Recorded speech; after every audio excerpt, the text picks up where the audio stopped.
নতুন বস্ত্র সবার হাতে তুলে দিচ্ছি। আমাদের বস্ত্রদান চলছে, আমরা একটু বিরতি নিচ্ছি, তারপরেই আমরা আবার বস্ত্রদান শুরু করব।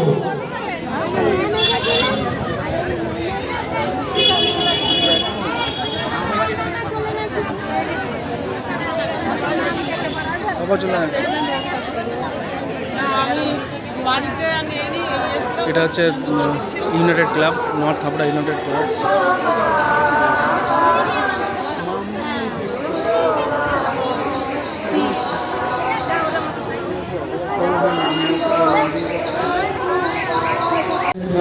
এবছর ভর্তি হয়েছে বস্ত্রদান উৎসব।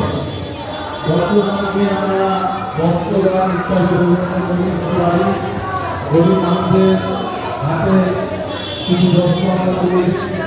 এই আমরা সকলে যাতে নতুন বস্ত্র ধরে বস্ত্র করতে পারি সেই আশায়। পাশাপাশি আমরা দেখতে পারি যে সকল সদস্য এবং সংস্থা